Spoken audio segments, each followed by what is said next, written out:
Typing coaching centre में विजय का पहला दिन था। वह अपनी सीट पर बैठा टाइप सीखने के लिए नियमावली पुस्तिका पढ़ रहा था। तभी उसकी निगाह अपने केबिन के गेट की तरफ गई। कजरारे ननों वाली एक सांवली लड़की उसकी केबिन में आ रही थी। लड़की उसकी बगल वाली सीट पर आकर बैठ गई, टाइपराइटर को ठीक किया और टाइप करने में मशगूल हो गई। विजय का मन टाइप करने में नहीं लगा। वह किसी भी हालत में लड़की से बातें करना चाह रहा था। वह टाइपराइटर पर कागज लगाकर बैठ गया और लड़की को देखने लगा। लड़की की अंगुलियां टाइपराइटर के कीबोर्ड पर ऐसे पड़ रही थी जैसे हारमोनियम बजा रही हो। क्या देख रहे हो? थोड़ी देर बाद लड़की गुस्से से बोली, आपको टाइप करते हुए देख रहा हूँ। यहाँ क्या करने आए हो? टाइप सीखने। ऐसे सीखोगे? लड़की के स्वर में तल्खी बरकरार थी। मेरा आज पहला दिन है, इसलिए मेरी समझ में कुछ नहीं आ रहा है। आप टाइप कर रही थी तो मैं देखने लगा कि आपकी अंगुलियां कैसे पड़ती हैं कीबोर्ड पर। आपको टाइप करते देखकर लगा मैं भी सीख जाऊंगा। यदि इसी तरह मुझे ही देखते रहे तो आपकी यह मनोकामना कभी पूरी नहीं होगी। लड़की फिर टाइप करने में जुट गई। विजय भी कीबोर्ड देखकर टाइप करने लगा। टाइप करने में उसका मन नहीं लग रहा था। वे बेचैनी सी महसूस कर रहा था। 10 मिनट बाद ही उसने टाइपराइटर का रिबन फंसा दिया। रिबन तो फंसेगा ही जब ध्यान कहीं और होगा। लड़की उसके टाइपराइटर को थोड़ा अपनी ओर खींचकर रिबन ठीक करने लगी। इसी बीच रिबन नीचे गिर गया। वह उसे उठाने के लिए झुकी तो उसके गले से चुन्नी गिर गई। रिबन उठाने के लिए विजय भी झुका था। उसकी निगाह अकस्मात ही लड़की के ओरोजों पर चली गई। वह सकपका गया। लो, ठीक हो गया, लड़की ने कहा तो उसकी चेतना लौटी। लड़की फिर टाइप करने में लग गई, लेकिन विजय का मन टाइप में नहीं लगा। वह लड़की से बात करने की ताक में ही लगा रहा। मन नहीं लग रहा है। अचानक लड़की ने उससे पूछा तो बांझे खिल गई। लगता है कि सीख भी नहीं पाऊंगा। आसार तो कुछ ऐसे ही दिखते हैं। आपका नाम? विजय ने बात को बढ़ाने के लिए सवाल कर दिया। सरिता। अच्छा नाम है, लेकिन मुझे इस नाम से नफरत है। क्यों? कोई एक कारण हो तो बताएं। ये कहते हुए सरिता अपनी सीट से उठी और पस कंधे पर टांगते हुए केबिन से बाहर निकल गई। विजय उसे जाते हुए देखता रहा। उसके जाने के बाद उसने टाइपराइटर पर डाली। टाइपराइटर उससे उदास लगा और दुनिया बदल गई। इसी दिन से विजय हवा में उड़ने लगा। रातों को छत पर घूमने लगा, तारे गिनता और उनसे बातें करता। चांदनी रात में बैठकर कविताएं लिखता। गर्मी की धूप उसे गुनगुनी लगने लगी। दुनिया गुलाबी हो गई तो जिंदगी गुलाब का फूल। आंखों से नींद गायब हो गई। वह ख्यालों ही ख्यालों में पैदल ही कई कई किलोमीटर घूम आता। अपनी इस स्थिति के बारे में उसने अपने एक दोस्त को बताया तो उसने कहा, गुरु तुम्हें प्यार हो गया है। दोस्त की बात सुनकर उसे अच्छा लगा। अगले दिन विजय ने सरिता से कहा कि आप पर एक कविता लिखी है, चाहता हूँ कि आप इसे पढ़ें। ये भी खूब रही। जान न पहचान, तू मेरा मेहमान। कितना जानते हैं आप मुझे? जो भी जानता हूँ उसी आधार पर लिखा हूँ। सरिता उसकी लिखी कविता पढ़ने लगी। सरिता। कल कल करके बहने वाली जलधारा, लोगों की प्यास बुझाती, किसानों के खेतों को सींचती। राह में आती है बहुत बाधा, फिर भी मिलती है सागर से। उसके प्रेम में सागर साहिल पर पटकता है सिर। उनके प्रेम की प्रगाढ़ता का प्रमाण पूर्णमासी की रात में उठने वाला ज्वार भाटा। सरिता है तो सागर है। सरिता के बिना रेगिस्तान हो जाएगा सागर। सागर के प्रेम में सरिता लांघती है पहाड़ पठार और मानव निर्मित बाधाओं को। कविता के नीचे उसने विजय की जगह सागर लिखा था। सरिता ने उसे देखा और कागज विजय की तरफ बढ़ा दिया। विजय ने कहा कि मैं चाहता हूं कि आप इसे टाइप कर दें। इसे छपने के लिए भेजना है। सरिता कुछ नहीं बोली, कागज को सामने रखकर टाइप करने लगी। विजय उसे देखता रहा। इस बात का आभास सरिता को भी था कि विजय उसे ही देख रहा है, लेकिन उसने कोई विरोध करने के बजाय पूछा कि आप कवि हैं? बनने की कोशिश कर रहा हूँ। कवि भगोड़े होते हैं, सरिता ने उसकी ओर देखते हुए कहा। उसकी इस टिप्पणी से विजय सकपका गया। कवि अपने सुख के लिए कविता रचता है।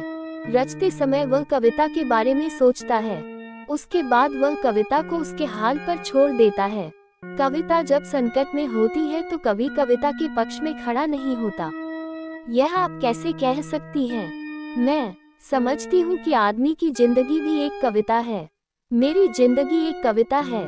मेरी जिंदगी मुझे अच्छी नहीं लगती, इसलिए कविता भी मुझे अच्छी नहीं लगती। अरे वाह, आप तो कवि हैं। अभी आपने जो कहा वह तो कविता है। कविता नहीं, कविता का प्रलाप है, उसकी वेदना, जो उस कवि के कारण उपजी है जिसने मेरी जिंदगी की रचना की। इतना कहकर सरिता केबिन से बाहर चली गई। कैसी है ये? विजय ने सरिता के टाइपराइटर को देखा। लगा जैसे टाइपराइटर किसी शोक गीत की रचना में मशगूल है। प्यार की खुशबू। आज उन्होंने बातें अधिक की। उनके वार्तालाप को देखकर टाइपिंग इंस्टीट्यूट चलाने वाली मैडम ने उनके पास आकर कहा कि आजकल तो तुम काफी खुश हो सरिता। बदले में सरिता केवल मुस्कुराई। विजय भी मुस्कुराया। तो क्या मेरे प्यार की गंध से भी लग गई? अगले दिन सरिता जब इंस्टीट्यूट आई तो काफी सजी धजी थी। नया गुलाबी सूट पहने थी। बालों का स्टाइल बदला हुआ था। विजय को सरिता का ये बदला रूप अच्छा लगा। वह अपनी भावनाओं को दबा नहीं पाया। बोला, काफी सुंदर लग रही हो। जवाब में जब सरिता ने मुस्कुराते हुए थैंक यू का फूल जब उसकी तरफ फेंका तो उसकी इच्छा हुई कि वह खड़ा होकर नाचने लगे और जोर जोर से चिल्लाए कि उसे प्यार हो गया है। ग्रह नक्षत्रों की चाल। आदमी जब निराश होता है या फिर लक्ष्य के प्रति उसकी स्थितियां साफ नहीं होती हैं तो वह धर्म और ज्योतिषी की शरण में चला जाता है। विजय की भी हालत कुछ ऐसी ही थी। वह सरिता को चाहने लगा था, लेकिन सरिता भी उसे चाहती है ये स्पष्ट नहीं था। वह अपनी बेरोजगारी से भी परेशान था। घर वाले शादी के लिए अलग से दबाव डाल रहे थे, लिहाजा एक दिन वह ज्योतिषी के पास चला गया। नौकरी पाने के लिए वह ज्योतिषी से नुस्खे पूछता रहता है। उसने सोचा कि प्रेम पाने के लिए भी ग्रह नक्षत्रों की चाल जान ली जाए। नौकरी के लिए तो ज्योतिषी कभी कहता है कि आपकी कुंडली में कालसर्प दोष है, जो आपके शुभ कार्यों में बाधक है। इसकी शांति के लिए घर में मोर पंख रखें और प्रतिदिन उसे 2-3 बार अपने शरीर पर घुमाएं। सोमवार के दिन चांदी से बना सर्प का जोड़ा शिवलिंग पर चढ़ाएं। नित्य श्री गणेश जी की उपासना करें। धैर्यपूर्वक ऐसा करने पर ही रोजगार प्राप्ति की संभावना बनेगी। विजय ने अभी तक उसके बताए हर नुस्खे को आजमाया, लेकिन आज तक कोई संभावना नहीं बनी। शिकायत करने पर वह कह देता है कि आप पर भाग्येश शुक्र की महादशा चल रही है। शुक्र के बलवर्धन के लिए शुक्रवार के दिन 5.5 रत्ती का ओपल चांदी में जड़वाकर दाहिनी मध्यमा में धारण करें। पंडित जी, मेरी कुंडली में प्रेम है कि नहीं? है ना? बहुत है।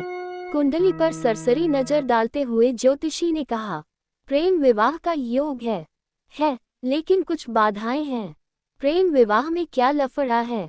आप पर शुक्र की महादशा चल रही है, जो अशुभ फलप्रद है। गोचर में भी आपकी राशि पर शनि की 7.5 चल रही है। शनि शांति के लिए प्रत्येक शनिवार कुत्तों को सरसों के तेल से बना मीठा पराठा खिलाएं। ग्रह शांति के उपरांत ही प्रेम में सफलता की संभावना बन सकती है। सब ढकोसला है। इतने दिनों से आप एक नौकरी के लिए मुझसे क्या क्या नहीं करवाते रहे। मिली नौकरी, साला चपरासी भी कोई रखने को तैयार नहीं। भन-आया हुआ विजय ज्योतिषी के कमरे से निकल गया। घर पहुंचते ही मम्मी कहने लगी, तुम्हारे पिता ने लड़की पसंद कर ली है। उनके दोस्त की बेटी है, बीए करके नौकरी कर रही है। तो मैं क्या करूं? शादी कर लो। बिना नौकरी मिले यह नहीं हो पाएगा, फिर तो पूरी जिंदगी कुंवारे ही रह जाओगे। बीवी की कमाई खाने से तो कुंवारा रहना ही अच्छा है। कहते हुए विजय अपने कमरे में चला गया। जिंदगी आसान नहीं। 1 सप्ताह तक सरिता टाइपिंग स्कूल नहीं आई। विजय रोज आता रहा और निराश होकर वापस घर जाता रहा। 8वें दिन सरिता के आते ही वो पूछा बैठा कि 1 सप्ताह आई नहीं। जिंदगी में बहुत दिक्कतें हैं, कहते हुए सरिता अपनी सीट पर बैठ गई। क्या हो गया? मेरी बहन जो बीए कर रही है किसी लड़के के साथ चली गई। दोनों बिना शादी के ही एक साथ रह रहे हैं। ऐसा क्यों किया? उसका कहना है कि यदि वह ऐसा न करती तो उसकी शादी ही नहीं हो पाती। मतलब हमारे घर के आर्थिक हालात। इतना कहकर सरिता चुप हो गई।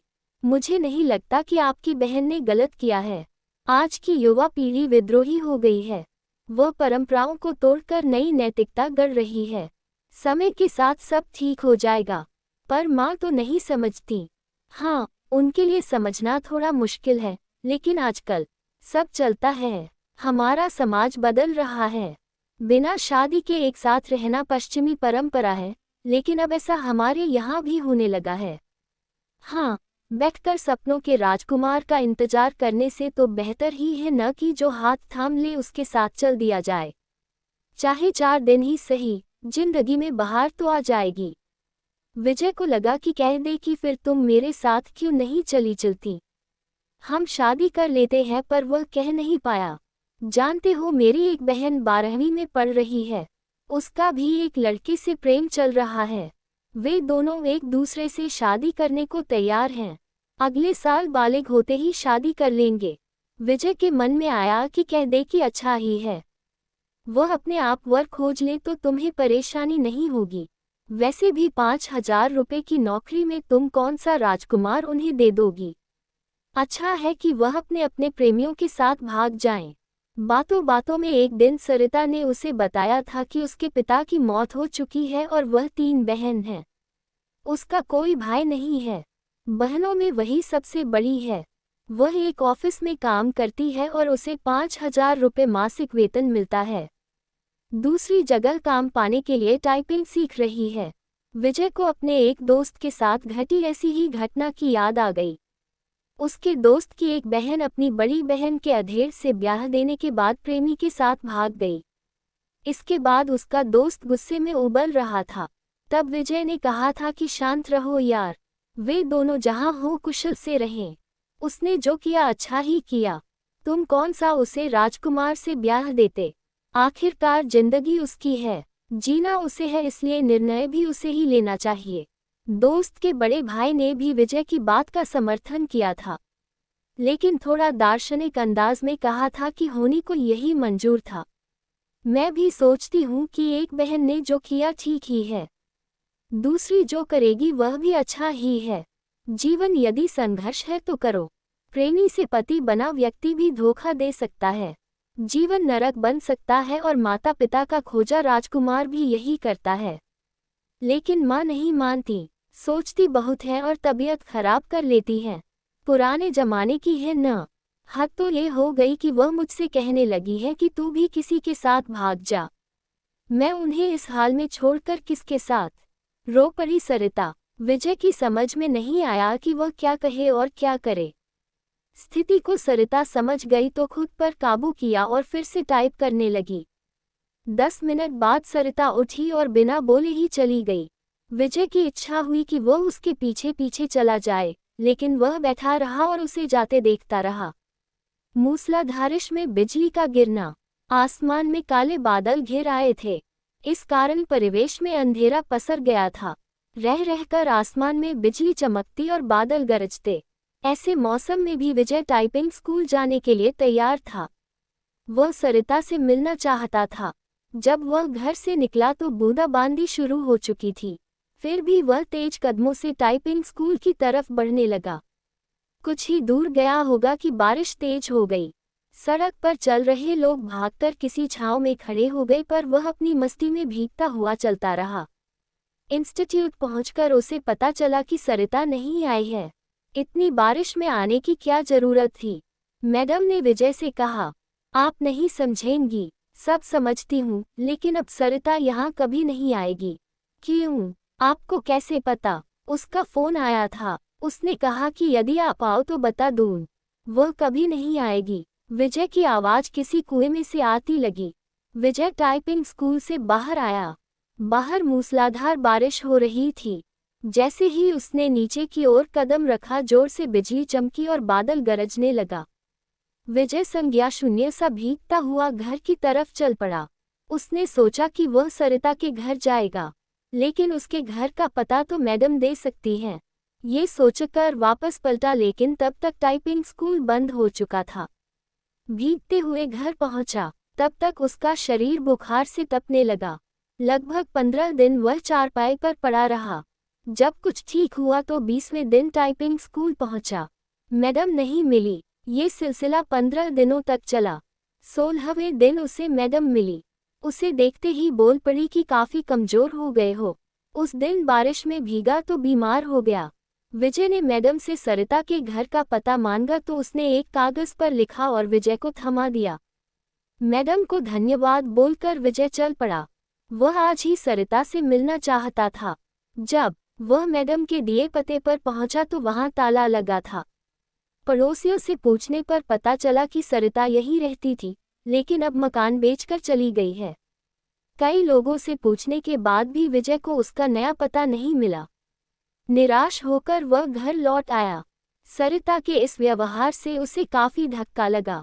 उसे कुछ समझ नहीं आ रहा था कि सरिता ने ऐसा क्यों किया।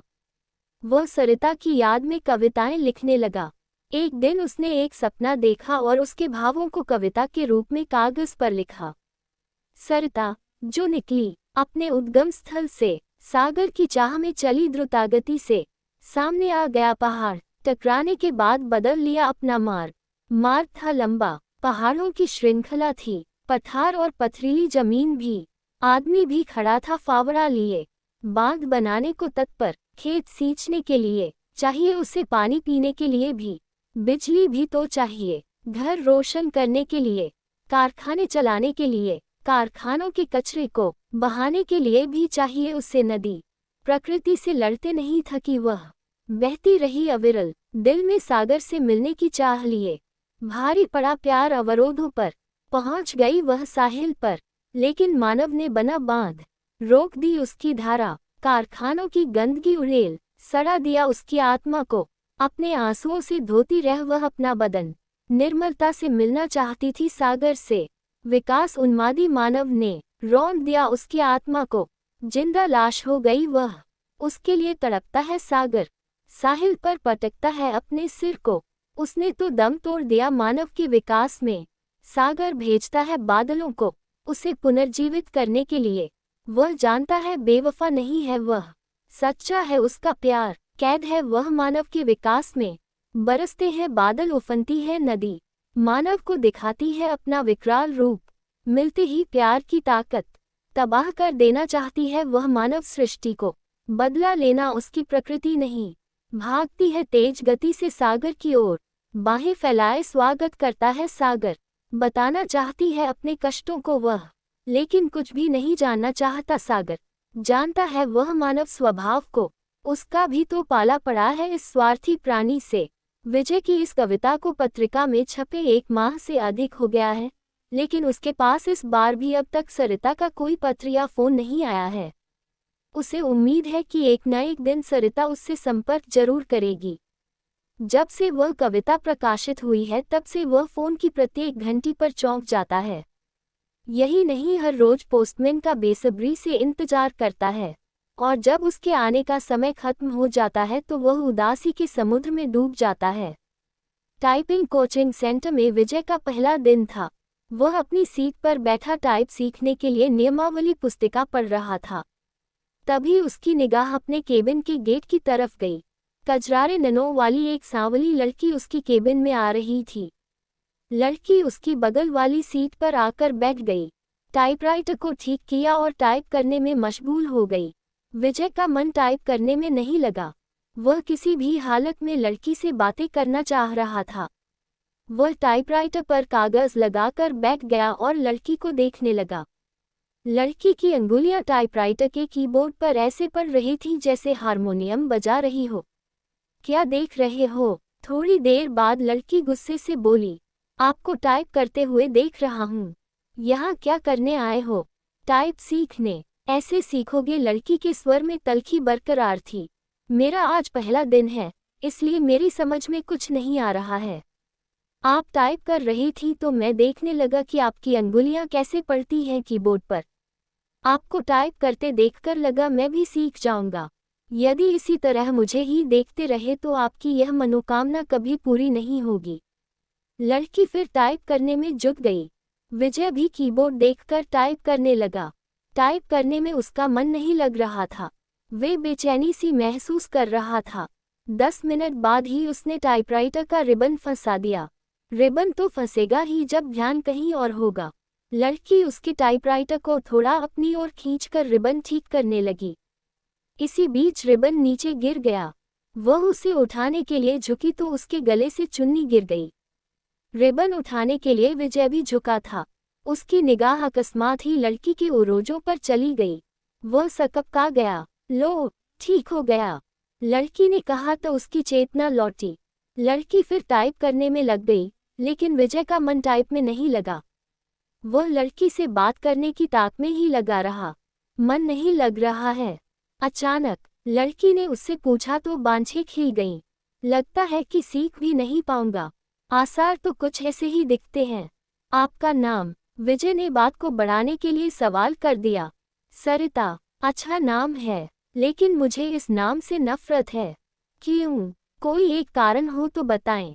ये कहते हुए सरिता अपनी सीट से उठी और पर्स कंधे पर टांगते हुए केबिन से बाहर निकल गई। विजय उसे जाते हुए देखता रहा। उसके जाने के बाद उसने टाइपराइटर पर डाली। टाइपराइटर उसे उदास लगा और दुनिया बदल गई। इसी दिन से विजय हवा में उड़ने लगा। रातों को छत पर घूमने लगा, तारे गिनता और उनसे बातें करता। चांदनी रात में बैठकर कविताएं लिखता। गर्मी की धूप उसे गुनगुनी लगने लगी। दुनिया गुलाबी हो गई तो जिंदगी गुलाब का फूल। आंखों से नींद गायब हो गई। वह ख्यालों ही ख्यालों में पैदल ही कई कई किलोमीटर घूम आता। अपनी इस स्थिति के बारे में उसने अपने एक दोस्त को बताया तो उसने कहा, गुरु तुम्हें प्यार हो गया है। दोस्त की बात सुनकर उसे अच्छा लगा। अगले दिन विजय ने सरिता से कहा कि आप पर एक कविता लिखी है, चाहता हूं कि आप इसे पढ़ें। ये भी खूब रही। जान न पहचान, तू मेरा मेहमान। कितना जानते हैं आप मुझे?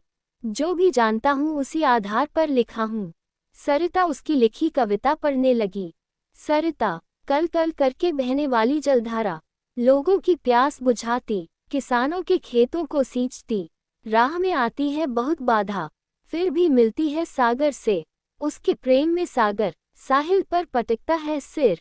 उनके प्रेम की प्रगाढ़ता का प्रमाण पूर्णमासी की रात में उठने वाला ज्वार भाटा। सरिता है तो सागर है। सरिता के बिना रेगिस्तान हो जाएगा सागर। सागर के प्रेम में सरिता लांघती है पहाड़ पठार और मानव निर्मित बाधाओं को। कविता के नीचे उसने विजय की जगह सागर लिखा था। सरिता ने उसे देखा और कागज विजय की तरफ बढ़ा दिया। विजय ने कहा कि मैं चाहता हूं कि आप इसे टाइप कर दें। इसे छपने के लिए भेजना है। सरिता कुछ नहीं बोली, कागज को सामने रखकर टाइप करने लगी। विजय उसे देखता रहा। इस बात का आभास सरिता को भी था कि विजय उसे ही देख रहा है, लेकिन उसने कोई विरोध करने के बजाय पूछा कि आप कवि हैं? बनने की कोशिश कर रहा हूँ। कवि भगोड़े होते हैं, सरिता ने उसकी ओर देखते हुए कहा। उसकी इस टिप्पणी से विजय सकपका गया। कवि अपने सुख के लिए कविता रचता है। रचते समय वह कविता के बारे में सोचता है, उसके बाद वह कविता को उसके हाल पर छोड़ देता है। कविता जब संकट में होती है तो कवि कविता के पक्ष में खड़ा नहीं होता। यह आप कैसे कह सकती हैं? मैं समझती हूँ कि आदमी की जिंदगी भी एक कविता है। मेरी जिंदगी एक कविता है। मेरी जिंदगी मुझे अच्छी नहीं लगती, इसलिए कविता भी मुझे अच्छी नहीं लगती। अरे वाह, आप तो कवि हैं। अभी आपने जो कहा वह तो कविता है। कविता नहीं, कविता का प्रलाप है, उसकी वेदना, जो उस कवि के कारण उपजी है जिसने मेरी जिंदगी की रचना की। इतना कहकर सरिता केबिन से बाहर चली गई। कैसी है ये? विजय ने सरिता के टाइपराइटर को देखा। लगा जैसे टाइपराइटर किसी शोक गीत की रचना में मशगूल है। प्यार की खुशबू। आज उन्होंने बातें अधिक की। उनके वार्तालाप को देखकर टाइपिंग इंस्टीट्यूट चलाने वाली मैडम ने उनके पास आकर कहा कि आजकल तो तुम काफी खुश हो सरिता। बदले में सरिता केवल मुस्कुराई। विजय भी मुस्कुराया। तो क्या मेरे प्यार की गंध इसे भी लग गई? अगले दिन सरिता जब इंस्टीट्यूट आई तो काफी सजी धजी थी। नया गुलाबी सूट पहने थी। बालों का स्टाइल बदला हुआ था। विजय को सरिता का ये बदला रूप अच्छा लगा। वह अपनी भावनाओं को दबा नहीं पाया। बोला, काफी सुंदर लग रही हो। जवाब में जब सरिता ने मुस्कुराते हुए थैंक यू का फूल जब उसकी तरफ फेंका तो उसकी इच्छा हुई कि वह खड़ा होकर नाचने लगे और जोर जोर से चिल्लाए कि उसे प्यार हो गया है। ग्रह नक्षत्रों की चाल। आदमी जब निराश होता है या फिर लक्ष्य के प्रति उसकी स्थितियां साफ नहीं होती हैं तो वह धर्म और ज्योतिषी की शरण में चला जाता है। विजय की भी हालत कुछ ऐसी ही थी। वह सरिता को चाहने लगा था, लेकिन सरिता भी उसे चाहती है ये स्पष्ट नहीं था। वह अपनी बेरोजगारी से भी परेशान था। घर वाले शादी के लिए अलग से दबाव डाल रहे थे, लिहाजा एक दिन वह ज्योतिषी के पास चला गया। नौकरी पाने के लिए वह ज्योतिषी से नुस्खे पूछता रहता है। उसने सोचा कि प्रेम पाने के लिए भी ग्रह नक्षत्रों की चाल जान ली जाए। नौकरी के लिए तो ज्योतिषी कभी कहता है कि आपकी कुंडली में कालसर्प दोष है, जो आपके शुभ कार्यों में बाधक है। इसकी शांति के लिए घर में मोरपंख रखें और प्रतिदिन उसे 2-3 बार अपने शरीर पर घुमाएं। सोमवार के दिन चांदी से बना सर्प का जोड़ा शिवलिंग पर चढ़ाएं। नित्य श्री गणेश जी की उपासना करें। धैर्यपूर्वक ऐसा करने पर ही रोजगार प्राप्ति की संभावना बनेगी। विजय ने अभी तक उसके बताए हर नुस्खे को आजमाया, लेकिन आज तक कोई संभावना नहीं बनी। शिकायत करने पर वह कह देता है कि आप पर भाग्येश शुक्र की महादशा चल रही है। शुक्र के बलवर्धन के लिए शुक्रवार के दिन 5.5 रत्ती का ओपल चांदी में जड़वाकर दाहिनी मध्यमा में धारण करें। पंडित जी, मेरी कुंडली में प्रेम है कि नहीं? है ना? बहुत है। कुंडली पर सरसरी नजर डालते हुए ज्योतिषी ने कहा, प्रेम विवाह का योग है, लेकिन कुछ बाधाएं हैं। प्रेम विवाह में क्या लफड़ा है? आप पर शुक्र की महादशा चल रही है, जो अशुभ फलप्रद है। गोचर में भी आपकी राशि पर शनि की 7.5 चल रही है। शनि शांति के लिए प्रत्येक शनिवार कुत्तों को सरसों के तेल से बना मीठा पराठा खिलाएं। ग्रह शांति के उपरांत ही प्रेम में सफलता की संभावना बन सकती है। सब ढकोसला है। इतने दिनों से आप एक नौकरी के लिए मुझसे क्या क्या नहीं करवाते रहे। मिली नौकरी, साला चपरासी भी कोई रखने को तैयार नहीं। भन आया हुआ विजय ज्योतिषी के कमरे से निकल गया। घर पहुंचते ही मम्मी कहने लगी, तुम्हारे पिता ने लड़की पसंद कर ली है। उनके दोस्त की बेटी है, बीए करके नौकरी कर रही है। तो मैं क्या करूं? शादी कर लो। बिना नौकरी मिले यह नहीं हो पाएगा, फिर तो पूरी जिंदगी कुंवारे ही रह जाओगे। बीवी की कमाई खाने से तो कुंवारा रहना ही अच्छा है। कहते हुए विजय अपने कमरे में चला गया। जिंदगी आसान नहीं। 1 सप्ताह तक सरिता टाइपिंग स्कूल नहीं आई। विजय रोज आता रहा और निराश होकर वापस घर जाता रहा। 8वें दिन सरिता के आते ही वो पूछा बैठा कि 1 सप्ताह आई नहीं। जिंदगी में बहुत दिक्कतें हैं, कहते हुए सरिता अपनी सीट पर बैठ गई। क्या हो गया? मेरी बहन जो बीए कर रही है किसी लड़के के साथ चली गई। दोनों बिना शादी के ही एक साथ रह रहे हैं। ऐसा क्यों किया? उसका कहना है कि यदि वह ऐसा न करती तो उसकी शादी ही नहीं हो पाती। मतलब हमारे घर के आर्थिक हालात। इतना कहकर सरिता चुप हो गई। मुझे नहीं लगता कि आपकी बहन ने गलत किया है। आज की युवा पीढ़ी विद्रोही हो गई है। वह परंपराओं को तोड़कर नई नैतिकता गढ़ रही है। समय के साथ सब ठीक हो जाएगा। पर माँ तो नहीं समझती। हाँ, उनके लिए समझना थोड़ा मुश्किल है, लेकिन आजकल सब चलता है। हमारा समाज बदल रहा है। बिना शादी के एक साथ रहना पश्चिमी परंपरा है, लेकिन अब ऐसा हमारे यहाँ भी होने लगा है। हाँ, बैठकर सपनों के राजकुमार का इंतजार करने से तो बेहतर ही है न कि जो हाथ थाम ले उसके साथ चल दिया जाए। चाहे 4 दिन ही सही, जिंदगी में बहार तो आ जाएगी। विजय को लगा कि कह दे कि फिर तुम मेरे साथ क्यों नहीं चलती। हम शादी कर लेते हैं, पर वह कह नहीं पाया। जानते हो, मेरी एक बहन 12वीं में पढ़ रही है। उसका भी एक लड़के से प्रेम चल रहा है। वे दोनों एक दूसरे से शादी करने को तैयार हैं। अगले साल बालिग होते ही शादी कर लेंगे। विजय के मन में आया कि कह दे कि अच्छा ही है। वह अपने आप वर खोज ले तो तुम्हें परेशानी नहीं होगी। वैसे भी 5,000 रुपए की नौकरी में तुम कौन सा राजकुमार उन्हें दे दोगी। अच्छा है कि वह अपने अपने प्रेमियों के साथ भाग जाएं। बातों बातों में एक दिन सरिता ने उसे बताया था कि उसके पिता की मौत हो चुकी है और वह 3 बहन हैं। उसका कोई भाई नहीं है। बहनों में वही सबसे बड़ी है। वह एक ऑफिस में काम करती है और उसे 5,000 रुपए मासिक वेतन मिलता है। दूसरी जगह काम पाने के लिए टाइपिंग सीख रही है। विजय को अपने एक दोस्त के साथ घटी ऐसी ही घटना की याद आ गई। उसके दोस्त की एक बहन अपनी बड़ी बहन के अधेड़ से ब्याह देने के बाद प्रेमी के साथ भाग गई। इसके बाद उसका दोस्त गुस्से में उबल रहा था। तब विजय ने कहा था कि शांत रहो यार, वे दोनों जहां हो कुशल से रहें। उसने जो किया अच्छा ही किया। तुम कौन सा उसे राजकुमार से ब्याह देते। आखिरकार जिंदगी उसकी है, जीना उसे है, इसलिए निर्णय भी उसे ही लेना चाहिए। दोस्त के बड़े भाई ने भी विजय की बात का समर्थन किया था, लेकिन थोड़ा दार्शनिक अंदाज में कहा था कि होनी को यही मंजूर था। मैं भी सोचती हूँ कि एक बहन ने जो किया ठीक ही है, दूसरी जो करेगी वह भी अच्छा ही है। जीवन यदि संघर्ष है तो करो। प्रेमी से पति बना व्यक्ति भी धोखा दे सकता है, जीवन नरक बन सकता है, और माता पिता का खोजा राजकुमार भी यही करता है। लेकिन माँ नहीं मानती, सोचती बहुत है और तबीयत खराब कर लेती है। पुराने जमाने की है न। हद तो ये हो गई कि वह मुझसे कहने लगी है कि तू भी किसी के साथ भाग जा। मैं उन्हें इस हाल में छोड़कर किसके साथ। रो पड़ी सरिता। विजय की समझ में नहीं आया कि वह क्या कहे और क्या करे। स्थिति को सरिता समझ गई तो खुद पर काबू किया और फिर से टाइप करने लगी। 10 मिनट बाद सरिता उठी और बिना बोले ही चली गई। विजय की इच्छा हुई कि वह उसके पीछे पीछे चला जाए, लेकिन वह बैठा रहा और उसे जाते देखता रहा। मूसलाधारिश में बिजली का गिरना, आसमान में काले बादल घिर आए थे। इस कारण परिवेश में अंधेरा पसर गया था। रह रहकर आसमान में बिजली चमकती और बादल गरजते।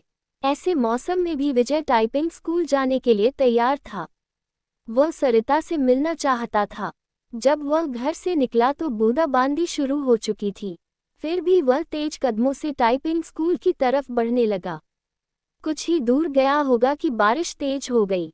सड़क पर चल रहे लोग भागकर किसी छांव में खड़े हो गए, पर वह अपनी मस्ती में भीगता हुआ चलता रहा। इंस्टीट्यूट पहुंचकर उसे पता चला कि सरिता नहीं आई है। इतनी बारिश में आने की क्या जरूरत थी। मैडम ने विजय से कहा, आप नहीं समझेंगी, सब समझती हूँ, लेकिन अब सरिता यहाँ कभी नहीं आएगी। क्यों? आपको कैसे पता? उसका फोन आया था, उसने कहा कि यदि आप आओ तो बता दूँ। वह कभी नहीं आएगी। विजय की आवाज़ किसी कुएं में से आती लगी। विजय टाइपिंग स्कूल से बाहर आया। बाहर मूसलाधार बारिश हो रही थी। जैसे ही उसने नीचे की ओर कदम रखा, जोर से बिजली चमकी और बादल गरजने लगा। विजय संज्ञा शून्य सा भीगता हुआ घर की तरफ चल पड़ा। उसने सोचा कि वह सरिता के घर जाएगा, लेकिन उसके घर का पता तो मैडम दे सकती हैं।